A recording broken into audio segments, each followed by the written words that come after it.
Hi, coaches. Brooke Rundle here. Welcome to week 6. Our focus this week is confidence, one of my favorite topics.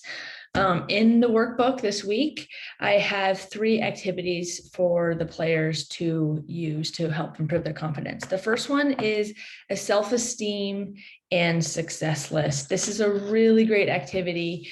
I really encourage you to ask the players about if they did their list, and if they didn't, encourage them to complete the list on their own. And I would suggest asking every player at the beginning of practice to name one thing on their self-esteem list and one thing on their success list. So what it is, the workbook, it looks like this.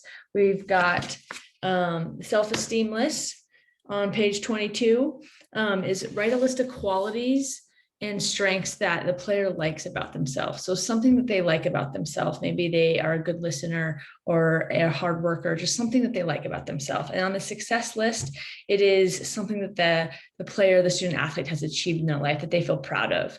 Okay, so they don't need to have complete all 10, but they should write a couple of things down each list and try to fill it up over time.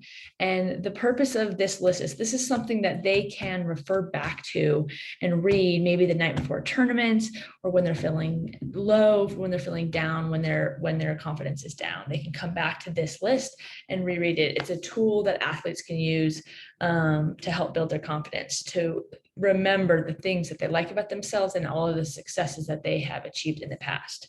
Another tool in the workbook this week that I think is really helpful is the tournament game plan. Okay. The purpose of this tournament game plan is to get the players to start thinking strategy. Okay. One of the things that I always like to ask the players before they when they're out on the court, right at the beginning of a game, is, okay, what is your strategy? Who are you serving on the other team? A lot of times they don't know, they haven't thought about it, or the answer might be, I'm just going to wait for my partner who's blocking to give out a call. But the blocker actually doesn't even know why she's calling a certain player. So let's get our players to really start looking across the net, identifying who they're going to target on serve, who they want to defend, just things like that type of strategy. Or, looking across the net and going, that defender is going to have a really hard time getting a shorty or a cut shot, so I'm going to go short until they pick it up.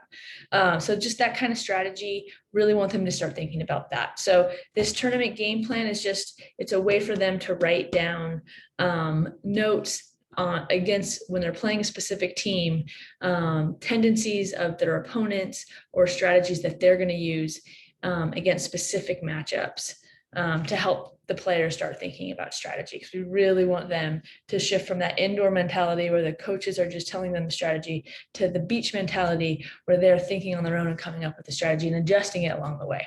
All right, so that is confidence this week, and I will see you next week. Thank you. Have a great week. Bye.